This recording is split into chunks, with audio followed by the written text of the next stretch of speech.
Hey, everybody. I'm Adam Krishane with the MSPAA, live here with Robert Choynowski. Choynowski, yeah, And close enough. yeah, I'm a minute and a half or 2 minutes behind because I had some technical difficulties. So I'm running through a hotel. It's a little loud, so I have the earpieces in. But Robert, tell us about yourself, how to pronounce your last name, and what you do. Sure. My name is Robert Choynowski. I'm the president, managing partner, and chief visionary for Seaglass Technology. We're a managed IT and IT security service provider based right in the heart of the fashion district in New York City. Got you up on there. So, how long have you been doing this? So, Seaglass Technology since 2017, technology in the New York metropolitan area for the past 35 years. Have you always worked basically out of the New York area, or I know with tech it doesn't matter, but I'm just curious about the people behind the digits. Yeah. So we've always I've never worked anywhere but New York City. So Oh wow, when you say New York City, it's really like the tri-state area, right? So it's New York, New sure. Jersey, Connecticut. Our clients are really from the New England area to DC and as far west as Chicago. Okay. But we can support organizations in California just as easily as we can in London. So Nice. we have a much larger footprint than just that small region. It seems it. And what kind of separates you from every other IT, MSP, all that stuff? Yeah. So for one, we have a niche that we work very specifically with alternative investment firms or non-traditional investment firms, hedge funds, private equity, real estate investment, venture capital. So we're very focused on their particular needs as it relates to not only IT but IT security and compliance. And our objective generally is to become more of a trusted advisor as opposed to an IT service provider. We don't have a good, better, best package. It's very a la carte for us. Yep. We leverage what they're currently using. It's not about selling a bunch of products. So if they have products that they may not be leveraging as well as they should be, we make sure that they are. So there's a consulting piece that goes along with it. Okay. So those are some of the highlights of how we support our clients and align the technology really with their business and the business processes. Okay, I like that. And you and I were chatting for a few minutes before I was delayed with the technical stuff. Yeah. But another thing is that I like, because I do some small business stuff, is the relationships. So do people have to walk into your brick and mortar store, or how do you sometimes do that? Yeah. Meaning So if they meet you, yeah.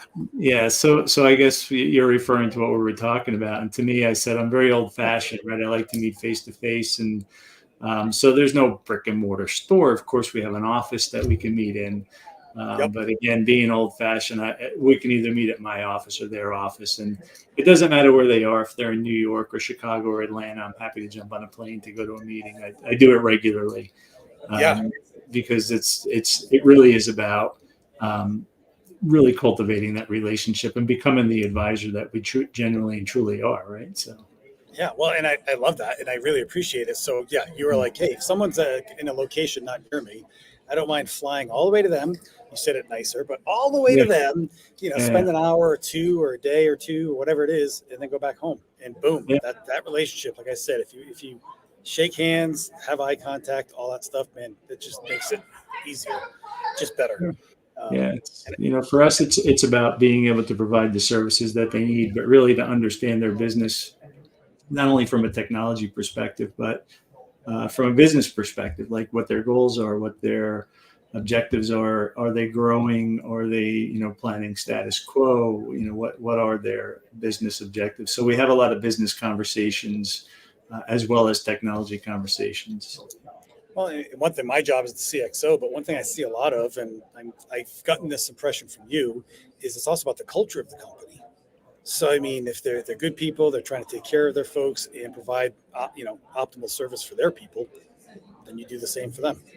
Exactly, right. So culture in our organization is, it's really a living thing, right? So, Yeah. we want to make sure that we provide for, just our culture for ourselves and employees, that, we provide a culture that's, has some work-life balance and really puts the family first. Like when our folks go on vacation, we don't say, take your laptop, take your cell phone. We say, go unplug, disconnect, work will be here for you when you get back. We promise. Right. So, That's wonderful. yeah. Yeah. How many people are working within Seaglass Technology? So in the New York area, there's 12 of us, and growing, right? There'll probably be 15 by the end of the year. We're currently seeking folks to come on board, but we have a process where we align the people that we hire with the culture of the organization and what our values are. So that really is the process that comes first, and then we vet them after that. Got it. So you said some of this, some of the capitalist stuff. You didn't say venture capitalist, but who are you looking for? Who are your people? Right. So people that we're looking for in terms of our relationships. So our ideal customer is a alternative investment firm that has, small enough to need internal IT, but maybe not large enough to be able to support an internal IT staff. So that's typically between 30 and 100 or 200 users, right? So nice. A lot of times, what we can do for our clients is provide the C level, like the CIO or the CISO level, from a virtual perspective, because they don't have enough of a requirement to have somebody for full time, and it may be full time for a month or two, but then kind of dies off, right? So we really help them with the direction of their IT roadmap. Right? Well, I would think that as a business, not you, but your customers, if they're going to hire someone for 1 or 2 months, it's probably not going to be the top-notch person. Yeah. So if they work with you, they're going to get the top-notch people. They're going to get the top-notch people. Like I said, it may be full-time. Just it's always a lot more work in the beginning.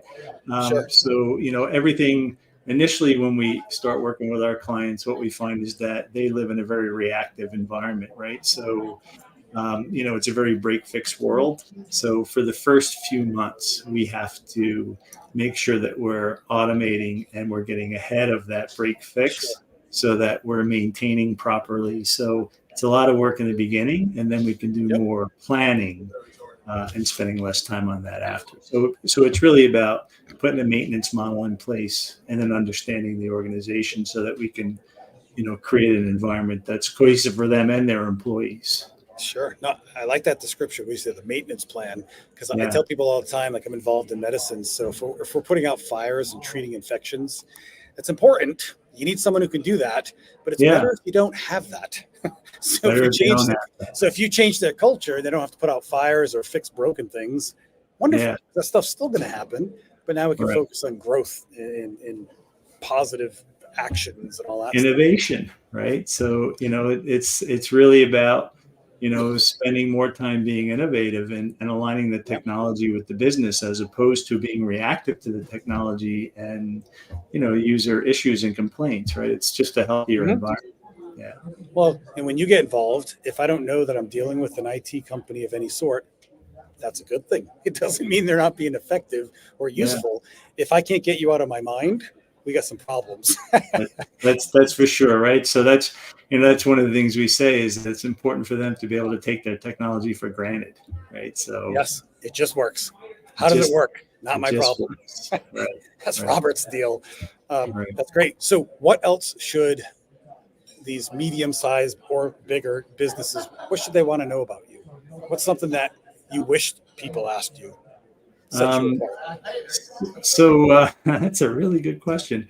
What I suppose I wished people asked us or really wanted to know about us is that the approach we take. Like, our clients tell us, like, after we've onboarded them, it's not what they're telling us that they're no longer worried about missing IT deadlines, or they're not worried about having downtime caused by not only just cyber breach, but could be some hardware that's not supported, or something that or just even connectivity to the cloud, something that would affect their employees' ability to work. Because they're part of the byproduct of that downtime is the employee morale not being able to do their job. Sure. So when they're not concerned about that anymore, that's a feel good moment for us, right? So it's not something that we're out there preaching. It's the feedback we're getting from our clients. Got it. Okay. I like that. And I'm glad you said it, because we're hopefully this recording will be good, because you did this once before, but there was an issue with the live stream. So almost duplicated that today. My apologies. So yeah, I like that, because a lot of times when we go into any sort of business, it's what do you have for me? Whatever. Right. But now this is so non-pressured. And then people can look at this and be like, oh, okay, he seems almost like he's a human. This is great. I am almost human, but I am in technology, right? So I have that component. But the reality is, it is about having a conversation, right? So if we're not a fit, or if they're doing things great, I'm going to be the guy that's going to tell them, right? So I'm happy to have a conversation, let them bounce things off me or somebody on my team, no strings attached. And if it makes sense to have additional conversations, we will. If not, the worst thing that happens is we part friends. Yeah, that's wonderful. And yes, I've been spoiled, because I'm very good friends with our president, Dave, who's an MSP and all that. But it's amazing to me how many businesses, when I started a business, I wore all of the hats, which is exhausting. And I don't think I did it very well, because we all have an area of expertise. So again, thankfully, I have someone who's good at IT stuff, and I don't have to do it. I don't want to do it, and I won't. So yes, if people are in your community and can reach out to you and find you, and let me put your website up again, that's fantastic. And they can go right to the website, contact, and connect with you guys. Sure. There's contact forms. There's actually a Calendly link on my website that they can use to schedule an appointment directly with me.